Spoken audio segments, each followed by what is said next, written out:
Hola, bienvenidos al segundo audiolibro basado en mi obra Piense y hágase rico. En el primer audiolibro sobre este tema, hablé de 5 pasos para desarrollar una mentalidad de riqueza. El primer paso consistía en entender que los pensamientos son cosas concretas que producen efectos concretos. Después hablé del poder del deseo, la importancia de la fe, el proceso de la autosugestión y finalmente de la imaginación. El objetivo era dejar claro que el primer paso a la riqueza consiste en desarrollar una mentalidad de riqueza. Por esa razón lo llamé Piense y hágase rico, porque el camino a una vida de riqueza comienza con nuestra manera de pensar, utilizando el poder de la autosugestión y la imaginación. Apoyados por una gran fe en nosotros mismos y en nuestras habilidades, podemos lograr que la idea de querer triunfar que todos poseemos se convierta en un deseo ardiente. Yo estoy totalmente convencido que este deseo ardiente es el camino hacia una vida de éxito y riqueza ilimitada. Sin embargo, el pensamiento correcto no es suficiente para lograr el éxito. Este pensamiento correcto debe estar respaldado por acciones correctas. Es por esto que en este nuevo audiolibro, Actúe y hágase rico, quiero compartir 4 estrategias para convertir el deseo en acción. Cada una de estas estrategias resalta un área vital para convertir nuestro deseo de lograr la riqueza en acciones específicas que nos lleven a alcanzarla. Una de mis más profundas creencias es que todo lo que el ser humano crea o adquiere empieza bajo la forma de un deseo que se asume desde su primera aparición y va desde lo abstracto hasta lo concreto. En el taller de su imaginación, donde se crean y se organizan planes para su transición. Como verá a continuación, para convertir dicho deseo en su equivalente físico, el primero de los pasos que debe dar es la formación de un plan definido y práctico, mediante el cual esa transformación puede llevarse a cabo.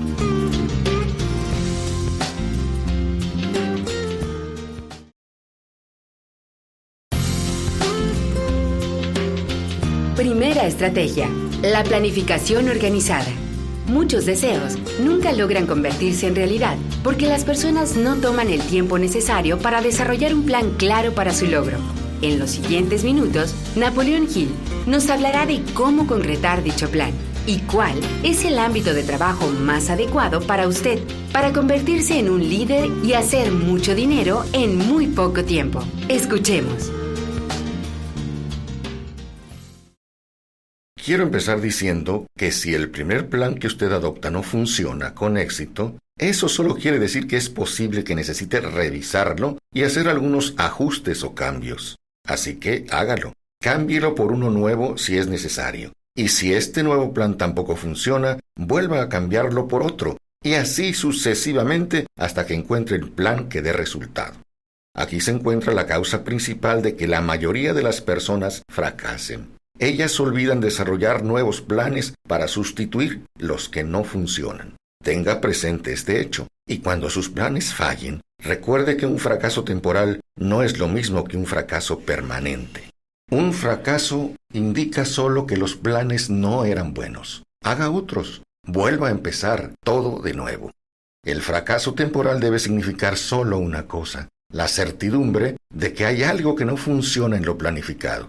Millones de personas se pasan la vida en la miseria y en la pobreza porque les falta un buen plan mediante el cual acumular una fortuna. James J. Hill se tropezó con fracasos temporales la primera vez que se propuso reunir el capital necesario para trazar un ferrocarril que fuera de la costa este a la costa oeste de los Estados Unidos. Sin embargo, él también convirtió el fracaso en victoria con la adopción de nuevos planes. Henry Ford conoció el fracaso temporal no solo al principio de su carrera en el mundo del automóvil, sino después de haber estado en lo más alto del éxito. Concibió otros planes y siguió avanzando hacia la victoria económica. Comúnmente vemos personas que han acumulado grandes fortunas, pero a menudo solo reconocemos sus triunfos y pasamos por alto los fracasos temporales que han tenido que superar. No podemos esperar acumular una fortuna sin estar abiertos a la posibilidad de experimentar fracasos temporales. Cuando el fracaso sobreviene, acéptelo como una señal de que puede haber algo en sus planes que debe examinar, evaluar o cambiar. Haga esto rápidamente y encamínese de nuevo hacia su anhelado objetivo. Si pierde interés antes de haber alcanzado su objetivo, debe ser entonces porque usted es una persona que abandona con facilidad. Recuerde que los que abandonan nunca ganan, y un ganador nunca abandona. Copie esta frase en un papel, en letras bien grandes, y pónganla donde pueda verla todas las noches antes de acostarse y todas las mañanas antes de ir a trabajar. Cuando empiece a elegir miembros para su equipo de trabajo, procure elegir aquellos que no se tomen el fracaso muy a pecho. Algunas personas creen tontamente que solo el dinero puede generar dinero. Esto no es verdad. El deseo transformado en su equivalente monetario a través de los principios que presentamos aquí es el agente por medio del cual se hace el dinero. El dinero en sí no es más que materia inerte. No se puede mover, no piensa, ni habla, pero puede oír cuando un hombre que lo desee lo llama.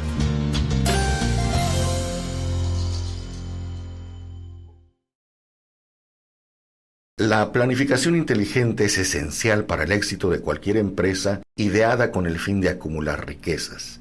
Aquí encontrará explicaciones detalladas para quienes tienen que empezar la acumulación de riquezas por el procedimiento de ofrecer al mercado sus servicios personales y profesionales.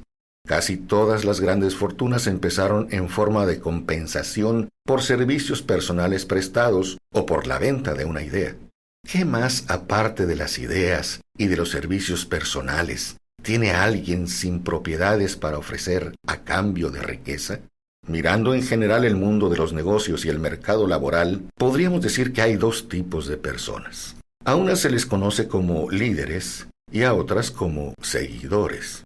Decídase desde un principio si se propone llegar a ser un líder en su vocación elegida o continuará siendo un seguidor. La diferencia en las compensaciones es enorme. El seguidor no puede esperar de manera razonable recibir la misma compensación que el líder, aunque muchos seguidores cometen el error de esperar la misma remuneración. Quiero que quede claro que no es ninguna desgracia ser seguidor. Por otra parte, tampoco tiene mérito alguno seguir siéndolo. Casi todos los grandes líderes empezaron como seguidores. Llegaron a ser grandes líderes porque eran seguidores inteligentes. Con muy pocas excepciones, la persona que puede seguir inteligentemente a un líder es quien desarrolla con mayor rapidez la capacidad para ser líder. Un seguidor inteligente tiene muchas ventajas, entre ellas la oportunidad de adquirir conocimientos de su líder. ¿Cuáles son las características principales del líder? Los factores siguientes son importantes en todo líder. Primero, valor inquebrantable, basado en el conocimiento de sí mismo y de la propia ocupación. Ningún seguidor desea ser dominado por un líder falto de confianza en sí mismo y de coraje. Ningún seguidor inteligente puede estar mucho tiempo dominado por un líder así. Segundo, autocontrol. La persona que es incapaz de controlarse nunca podrá controlar a los demás. El autocontrol es un ejemplo poderoso para los seguidores, que los más inteligentes emularán. Tercero, un claro sentido de la justicia. Sin un sentido de lo que es justo y de la justicia, ningún líder puede dirigir a sus seguidores y mantener su respeto. Cuarto, determinación en las decisiones. El hombre que vacila en sus decisiones demuestra que no está seguro de sí mismo y no puede conducir a otros con éxito. Quinto, exactitud en los planes.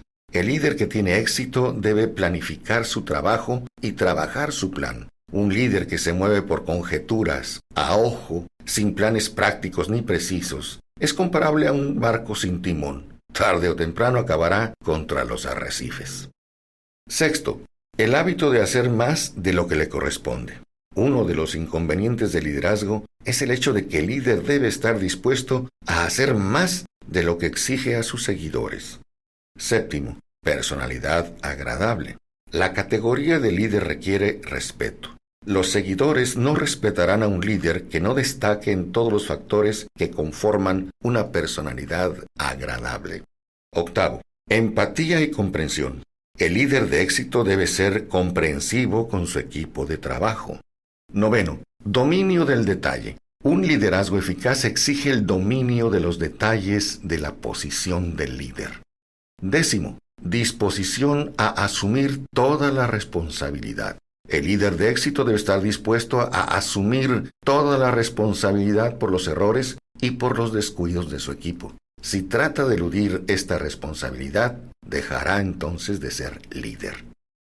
Décimo primero, cooperación. El líder de éxito debe comprender y aplicar el principio del esfuerzo y ser capaz de impulsar a sus seguidores a hacer lo mismo. El liderazgo requiere poder y el poder exige cooperación. Hay dos formas de liderazgo. La primera, mucho más eficaz, es el liderazgo con el consentimiento y el afecto de los seguidores. La segunda, el liderazgo por la fuerza, sin el consentimiento ni la simpatía de los seguidores. La historia está llena de pruebas de que el liderazgo por la fuerza no perdura. La caída y la desaparición de las dictaduras y gobiernos totalitarios es clara indicación de que las personas no acatarán indefinidamente un liderazgo por la fuerza. Quizás lo hagan temporalmente, pero no lo harán por su propia voluntad. La nueva marca de liderazgo abarcará los 11 factores descritos en este capítulo, además de algunos otros. La persona que haga de ellos la base de su liderazgo encontrará abundantes oportunidades de liderar en todos los órdenes de la vida.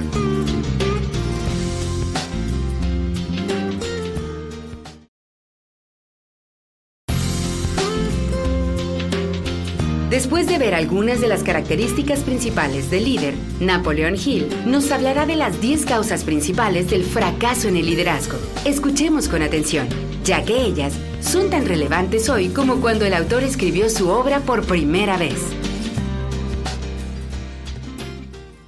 ¿Cuáles son los principales errores cometidos por aquellos líderes que fracasan? Porque saber lo que hay que hacer es tan importante como saber lo que no hay que hacer. Así que veamos. El primer gran error es su incapacidad para organizar detalles. Un liderazgo eficiente requiere capacidad para organizar y controlar los detalles. Ningún líder genuino está jamás demasiado ocupado para hacer cualquier cosa que se pueda pedir en su condición de líder. Cuando una persona, ya sea en calidad de líder o de seguidor, admite que está demasiado ocupado para cambiar los planes o para prestar atención a una emergencia, está admitiendo su incompetencia. El líder de éxito debe ser quien controle todos los detalles relacionados con su posición. Eso significa, por supuesto, que ha de adquirir el hábito de delegar los detalles en asistentes capaces. El segundo es su pobre disposición para prestar servicios que considera están por debajo de su posición. Los líderes realmente grandes están siempre dispuestos, cuando la ocasión lo exige, a llevar a cabo cualquier tipo de labor que se les pida que hagan. Que el mejor de entre vosotros será el sirviente de todos, es una verdad que todos los líderes capaces observan y respetan. Tercer gran error, esperar ser compensados o gratificados por lo que saben y no por lo que hacen con aquello que saben. El mundo no paga a los hombres por lo que saben, les paga por lo que hacen o impulsan a hacer a otros. Cuarto, temor ante la competencia de los seguidores. El líder que teme que uno de sus seguidores pueda desplazarlo de su posición, tarde o temprano, cae como resultado de dicho temor. El líder capaz entrena a suplentes en quienes pueda delegar a voluntad cualquiera de los detalles de su posición. Solo de este modo un líder puede multiplicarse y prepararse para estar en muchos lugares y prestar atención a muchas cosas al mismo tiempo. Es una verdad eterna que los hombres reciben más paga por su habilidad para lograr objetivos a través del trabajo de otras personas que lo que ganarían por su propio esfuerzo. Un líder eficiente puede, a través del conocimiento de su trabajo y del magnetismo de su personalidad, aumentar en gran medida la eficacia de los demás e inducirlos a rendir más y mejores servicios que los que rendirían sin su ayuda. Quinto, falta de imaginación. Sin imaginación, el líder es incapaz de superar las emergencias y de crear planes que le permitan guiar con eficacia a sus seguidores. Sexto, el egoísmo. El líder que reclama todo el honor por el trabajo de sus seguidores está condenado a generar resentimientos. El verdadero líder no exige honor alguno. Le alegra ver que los honores, cuando los hay, son para sus seguidores, porque sabe que la mayoría de las personas trabajarán con más entusiasmo por el reconocimiento a sus trabajos y aportes que solo por el dinero. Séptimo, falta de autocontrol. Los seguidores no respetan a los líderes que no sepan controlar sus emociones y su manera de actuar. La falta de autocontrol, en cualquiera de sus diversas formas, destruye la firmeza y la vitalidad de cualquiera que se deje llevar por ella. Octavo, deslealtad. Quizás esta causa debería encabezar la lista. Los líderes que no sean leales con su organización y con sus equipos, con quienes están por encima de ellos y con quienes están bajo su responsabilidad, no podrán mantener mucho tiempo su liderazgo. La falta de lealtad es una de las principales causas de fracaso en todos los terrenos de la vida. Noveno, acentuar la autoridad del liderazgo. El líder eficiente enseña mediante el estímulo y no intenta atemorizar a sus seguidores con su autoridad. Si un líder lo es de verdad, no necesitará anunciarlo, a no ser mediante su ejemplo y su conducta, es decir, con su manera de ser, su comprensión y sentido de la justicia, y demostrando además que conoce su trabajo. Finalmente, el 10º gran error es insistir en el título. El líder competente no necesita títulos para obtener el respeto de sus seguidores. La persona que insiste demasiado en su título generalmente no tiene mucho más en que apoyarse. Las puertas del despacho de un verdadero líder permanecen abiertas para todos aquellos que deseen entrar, y su lugar de trabajo está tan libre de formalidad como de ostentación. Entre las causas de fracaso en el liderazgo, estas son las más comunes. Cualquiera de ellas es suficiente para provocar el fracaso. Estudie cuidadosamente la lista si aspira al liderazgo y asegúrese de no cometer ninguna de estas faltas.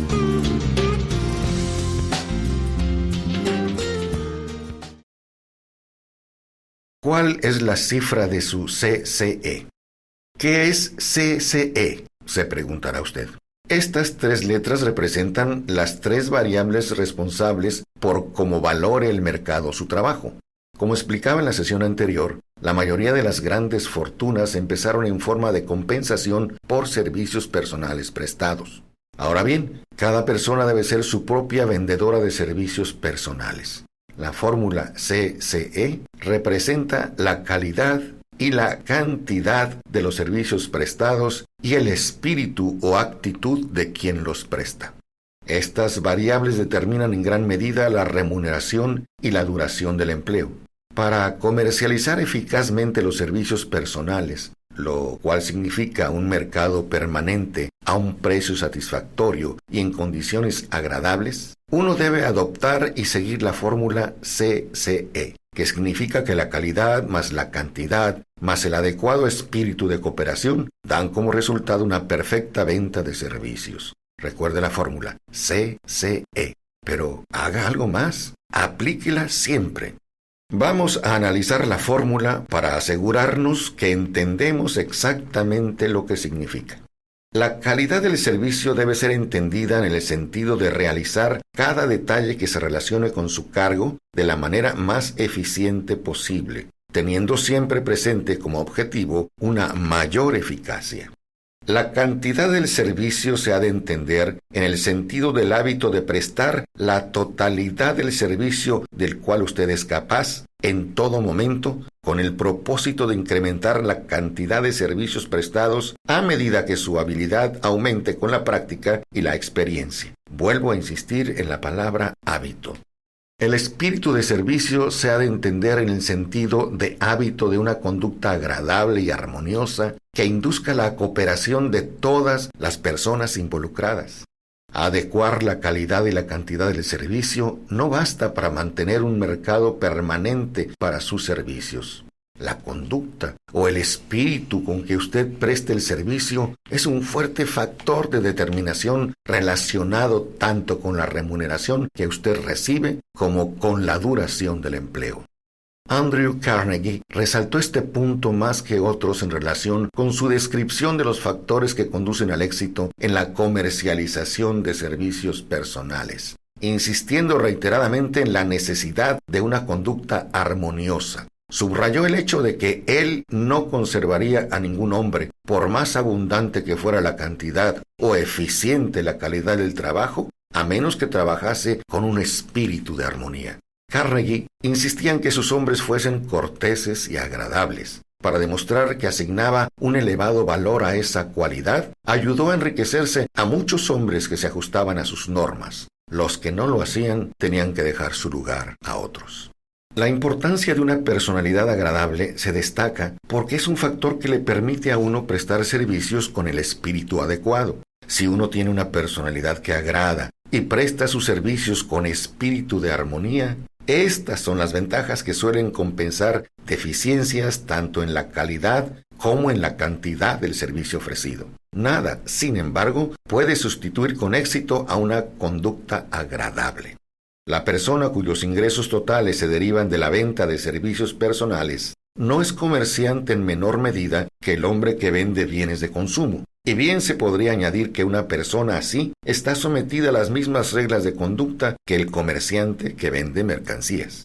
Si insisto en ello es porque la mayoría de las personas que viven de la venta de servicios personales cometen el error de considerarse libres de reglas de conducta y de las responsabilidades que corresponden a quienes se dedican a la comercialización de bienes y productos. El verdadero valor de capital de su cerebro puede estar determinado por la cantidad de ingresos que usted es capaz de producir. Si es comercializado con eficacia, un cerebro competente representa una forma de capital mucho más deseable que la que se requiere para manejar un negocio que se ocupe de bienes de consumo. El cerebro es una forma de capital que no se puede desvalorizar en forma permanente por obra de la recensión, ni es tampoco una forma de capital que se pueda robar o que se desgaste. Además, el dinero, que es esencial para la conducción de un negocio, tiene poco valor mientras no se combine con un cerebro eficiente. ¿Conoce usted su propio valor? Uno de los consejos más antiguos es el de «conócete a ti mismo». Si usted comercializa con éxito, debe saber qué es lo que vende, y lo mismo vale cuando se trata de comercializar servicios personales. Usted tiene que conocer sus fortalezas para poder llamar la atención sobre ellas cuando venda sus servicios. Y también debe conocer sus debilidades para poder superarlas o eliminarlas por completo. Y solo puede llegar a conocerse mediante un análisis preciso. El desatino de la ignorancia en relación con el autoconocimiento se vio en el comportamiento de un joven que fue a ofrecerse para un puesto de trabajo al gerente de una conocida empresa. Había causado muy buena impresión hasta que el gerente le preguntó qué salario esperaba. Su respuesta fue que no llevaba pensada ninguna cifra exacta. El joven no tenía un propósito definido. «Le pagaremos todo lo que usted valga después de haberlo tenido una semana a prueba», le dijo entonces el gerente. «Eso no lo aceptaré, porque donde estoy trabajando me pagan más», respondió el aspirante al puesto. Antes de empezar siquiera a negociar un aumento de salario en el empleo que usted tiene ya, o de buscar trabajo en otra parte, asegúrese de que usted vale más de lo que le pagan en la actualidad. Una cosa es querer más dinero, eso todo el mundo lo quiere, y otra muy diferente, valer más. Muchas personas confunden sus deseos con sus méritos. Sus necesidades o exigencias financieras no tienen nada que ver con su valor. Eso lo establece exclusivamente su capacidad para prestar servicios útiles o para inducir a otros a que los presten.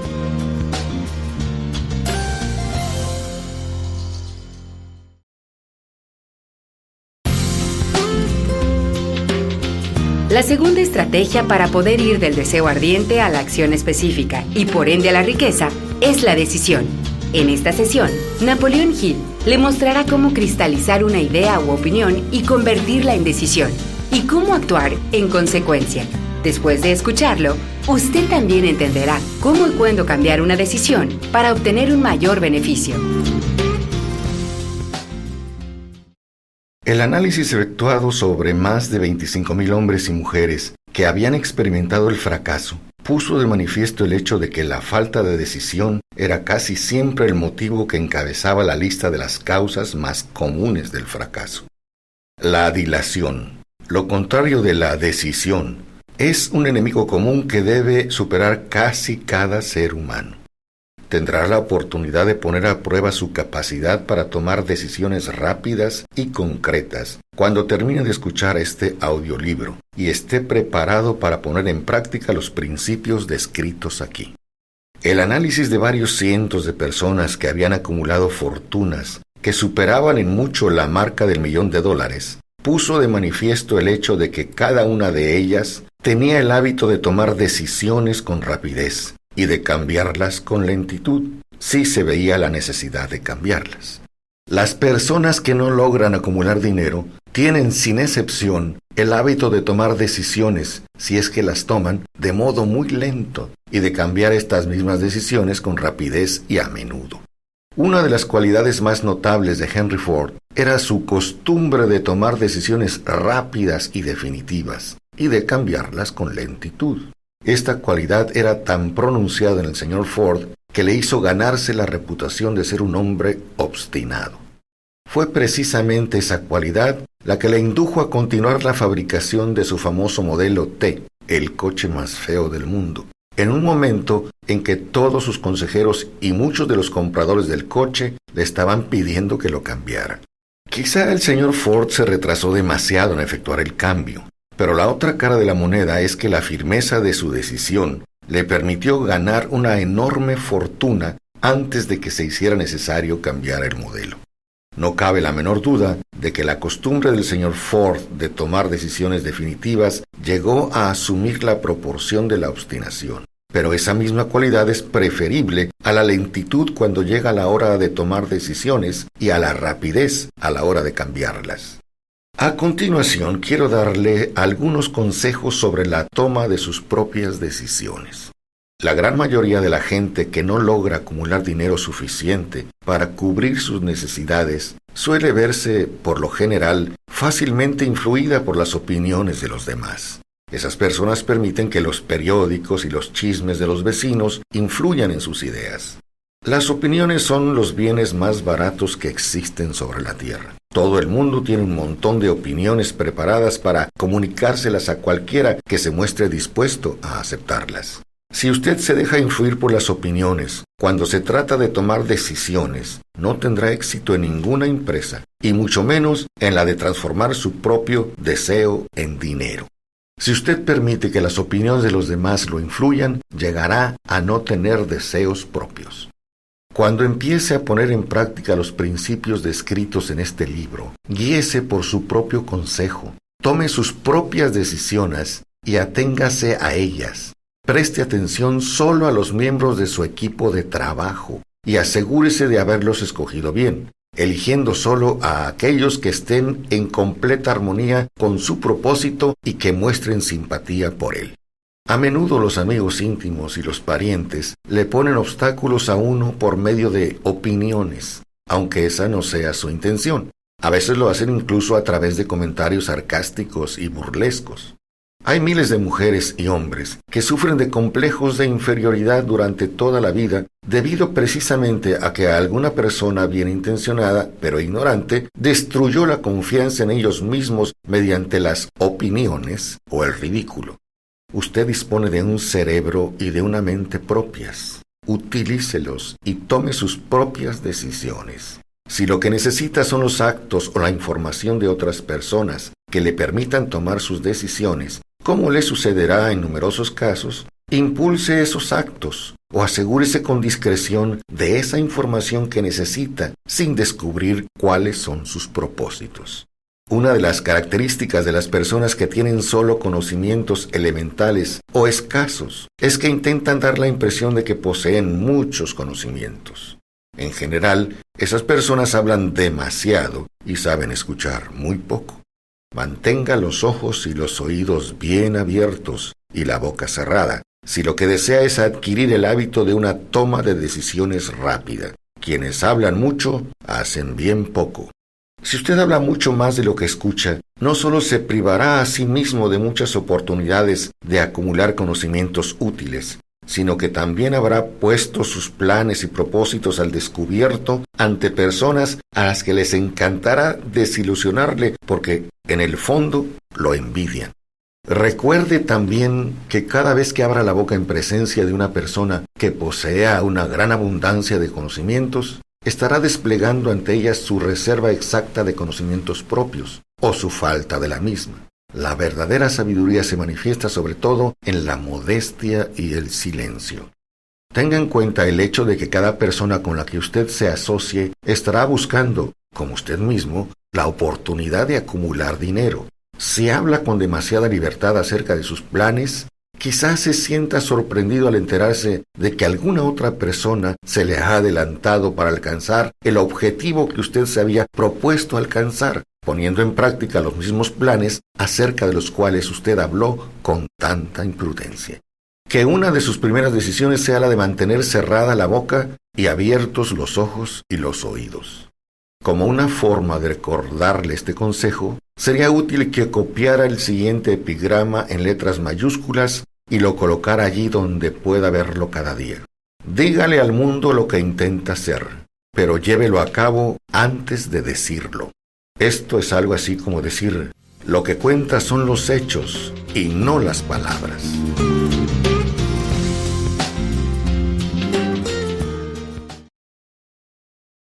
El valor de toda decisión depende del coraje que se necesita para ejecutarla. Las grandes decisiones, aquellas que constituyeron los fundamentos de la civilización, fueron tomadas asumiendo grandes riesgos, lo que a menudo significó la posibilidad de encontrar la muerte.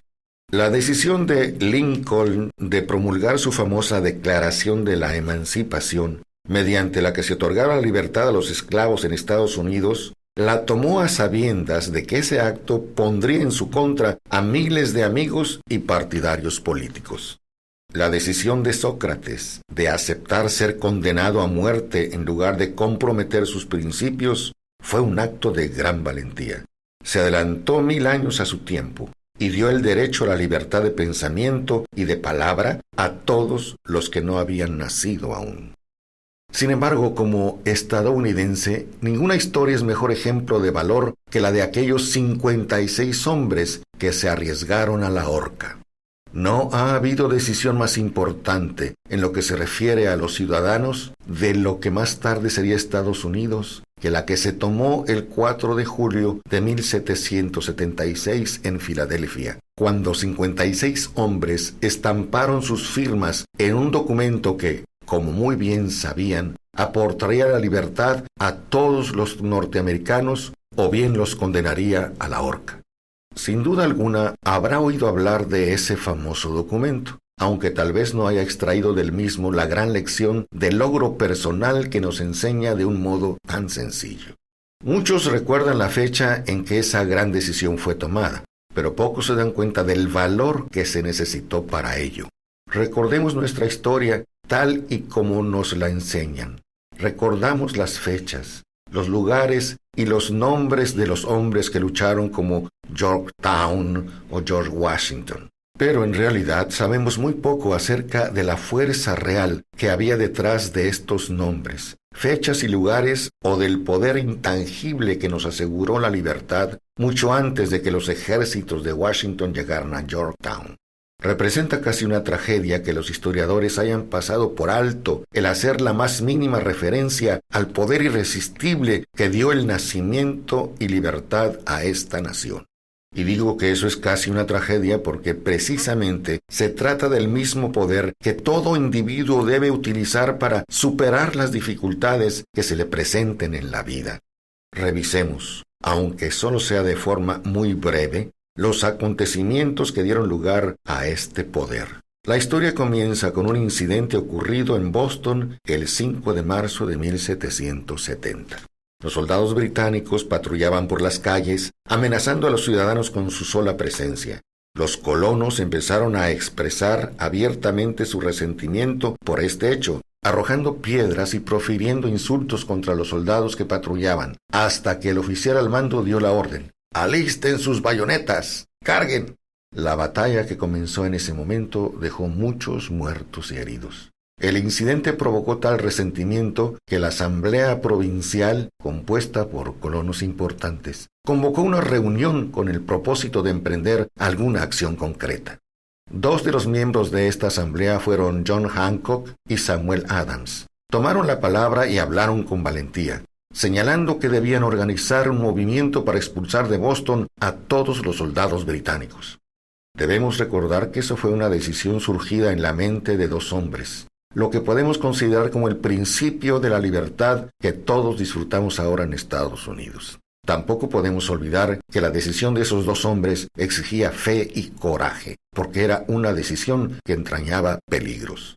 Antes de que la asamblea terminara, Samuel Adams fue elegido para visitar al gobernador de la provincia con objeto de exigirle la retirada de las tropas británicas.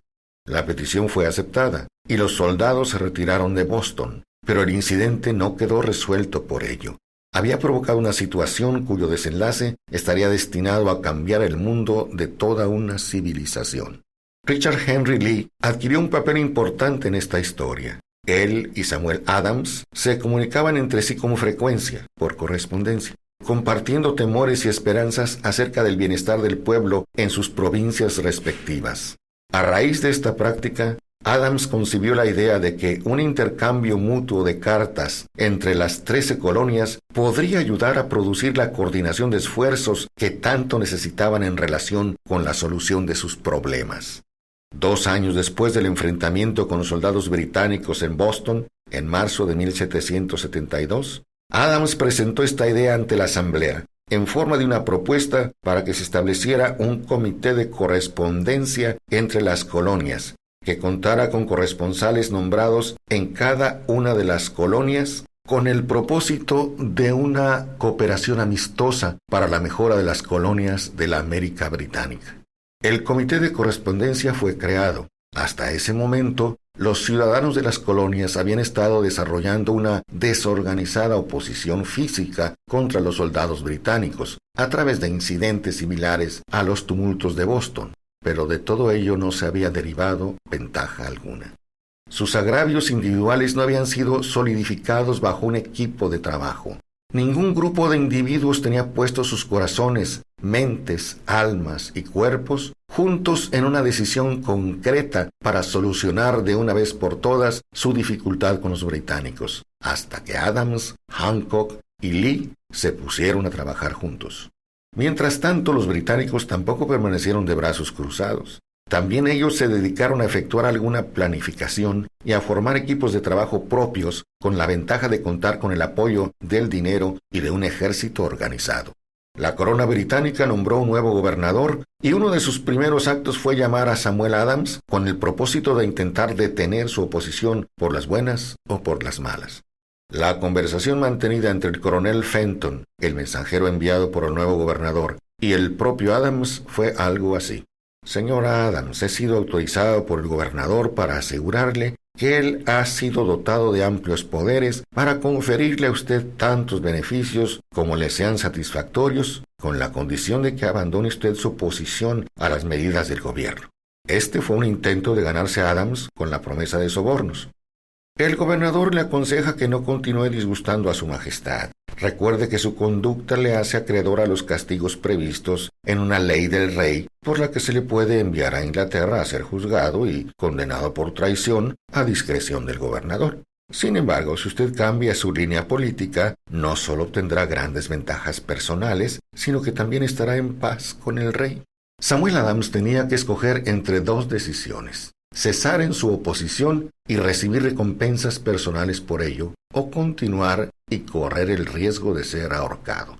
Evidentemente había llegado el momento en que Adams se veía obligado a tomar una decisión que podía costarle la vida. Adams insistió en que el coronel Fenton, bajo su palabra de honor, le transmitiría al gobernador su respuesta con toda exactitud.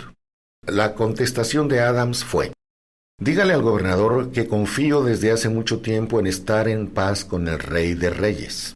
Ninguna consideración personal me inducirá a abandonar la justa causa de mi país. Y dígale al gobernador que Samuel Adams le aconseja que no continúe insultando los sentimientos de un pueblo exasperado.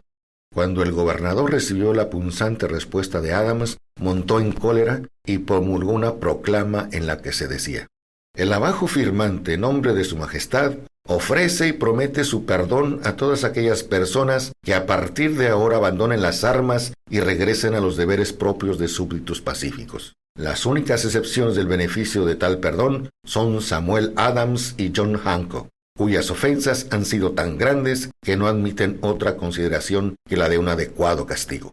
Podíamos decir que tanto Adams como Hancock se encontraban en dificultades. La amenaza del airado gobernador obligó a los dos hombres a tomar una decisión igualmente peligrosa. Convocaron una apresurada reunión de sus más fieles seguidores.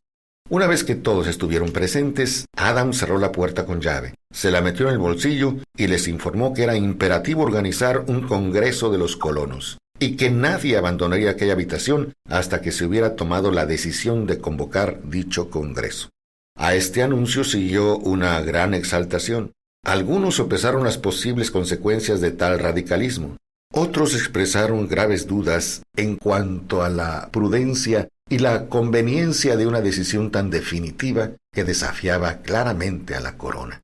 Sin embargo, encerrados en aquella habitación había dos hombres inmunes al temor, ciegos ante la posibilidad del fracaso: Hancock y Adams.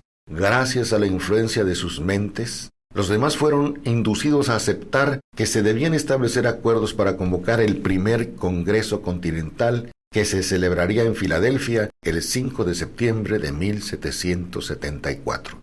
Vale la pena recordar esa fecha, que es mucho más importante que la del 4 de julio de 1776, día de la Declaración de la Independencia. Porque si no se hubiera tomado la decisión de convocar un Congreso Continental, tampoco se hubiera llevado a cabo la firma de la Declaración de Independencia. Antes de que la primera reunión del nuevo Congreso se celebrara, Thomas Jefferson, otro líder que se encontraba en otra parte del país, se hallaba profundamente enfrascado en la tarea de publicar una exposición precisa de los derechos de la América Británica. Poco después de que se publicara la exposición de los derechos de la América Británica, Jefferson fue informado de que había orden de perseguirlo por alta traición contra el gobierno de su majestad. Fueron hombres como estos los que sin poder, sin autoridad, sin ejército y sin dinero, tomaron asiento en una solemne consideración del destino de las colonias, dando inicio así a la apertura del primer Congreso Continental, que continuaron celebrando cada 2 años hasta que el 7 de junio de 1776 Richard Henry Lee se levantó, se dirigió a la presidencia y ante el asombro de la asamblea presentó la siguiente moción: Caballeros, presento la propuesta de que estas colonias unidas son y deben ser por derecho estados libres e independientes, absueltos de toda alianza con la corona británica, y que toda conexión política entre ellos y el país del Reino Unido está disuelta y así debe quedar. La asombrosa propuesta de Lee fue discutida con tanto fervor y durante tanto tiempo que él empezó a perder la paciencia. Finalmente, después de días de discusiones, volvió a ocupar el estrado de oradores y declaró con una voz clara y firme: Señor presidente, hace días que venimos discutiendo este tema. Es el único curso de acción que podemos seguir. ¿Por qué entonces retrasarlo más? ¿Por qué continuar deliberando? Que este día de hoy dé nacimiento a una república americana. Poco después, el presidente del Congreso nombró a Jefferson presidente de un comité que se dedicaría a redactar la Declaración de Independencia. El comité trabajó mucho y muy duramente en la redacción de un documento que, cuando fuera aceptado por el Congreso y firmado por cada uno de los congresistas, significaría una condena de muerte para todos los firmantes en el caso de que las colonias perdieran en la lucha que, sin lugar a dudas, estallaría entre ellas y el Reino Unido. Se redactó el documento y la versión original del mismo fue leída el 28 de junio ante el Congreso. Durante varios días se discutió, alteró y preparó su redacción definitiva. El 4 de julio de 1776, Thomas Jefferson se levantó ante la asamblea y sin el menor temor en su voz, leyó la decisión más trascendental para este nuevo país jamás escrita sobre papel. Cuando Jefferson hubo terminado de leer, se votó la aprobación del documento que fue aceptado, y después los 56 hombres presentes lo firmaron. Cada uno de ellos ponía en juego su vida con la decisión de estampar su firma en aquel papel. Gracias a esta decisión, una nación surgió a la existencia. Una nación destinada a aportar para siempre a la humanidad el privilegio de tomar sus propias decisiones.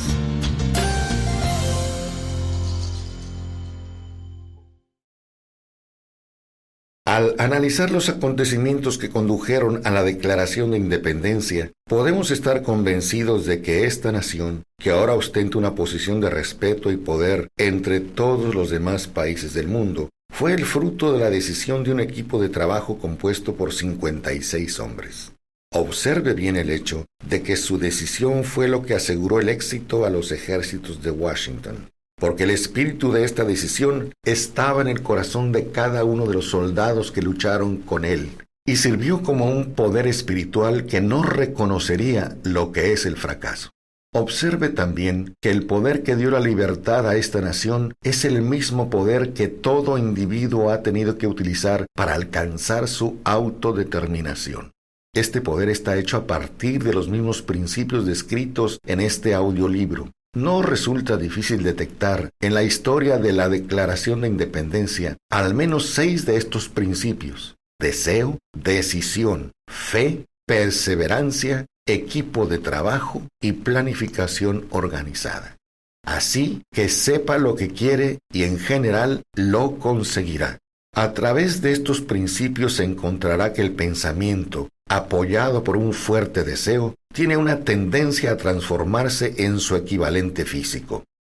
Tanto en esta historia como en muchas otras historias de éxito, se encuentra una descripción perfecta del método mediante el cual el pensamiento produce esta asombrosa transformación. En su búsqueda del secreto de un método para triunfar, no espere milagro alguno, porque no lo hallará. Solo encontrará las eternas leyes de la naturaleza. Y estas leyes están disponibles para toda aquella persona que tenga la fe y el valor suficiente para utilizarlas. Pueden ser empleadas bien para aportar libertad a una nación o bien para acumular riquezas. Quienes toman decisiones con rapidez y de un modo definitivo saben muy bien lo que quieren y en general lo consiguen. Los líderes en todos los campos de la vida son personas que deciden con rapidez y firmeza. Esa es la razón principal por la que se han convertido en líderes. El mundo tiene la costumbre de abrir paso a las personas cuyas palabras y acciones muestran que saben a dónde se dirigen. La indecisión es un hábito que suele aparecer en la juventud. Un hábito que se consolida a medida que el joven pasa por la escuela e incluso la universidad sin un propósito definido. El hábito de la indecisión acompaña al joven que acaba de terminar sus estudios y busca cualquier trabajo. Acepta el primero que se le ofrece porque ha caído en el hábito de la indecisión. 98 de cada 100 personas que trabajan en la actualidad a cambio de un salario ocupan los puestos en los que están porque les faltó la firmeza de decisión necesaria para planificar el alcanzar un puesto determinado. La firmeza de decisión exige siempre valor, y a veces incluso mucho valor. Los 56 hombres que firmaron la Declaración de Independencia pusieron sus vidas en juego cuando decidieron estampar sus firmas en aquel documento. La persona que toma la firme decisión de conseguir un puesto de trabajo determinado y de que la vida le pague el precio que pide, no pone en juego su vida con esta decisión. Sin embargo, sí se está jugando su libertad económica. La independencia financiera, la riqueza, un negocio deseable o un buen puesto profesional no se encuentran al alcance de la persona que descuida o rechaza la expectativa, la planificación y la exigencia de esas mismas cosas. El que desea obtener riquezas con el mismo espíritu con el que Samuel Adams deseó obtener la libertad para las colonias, seguro que terminará por acumular una gran fortuna.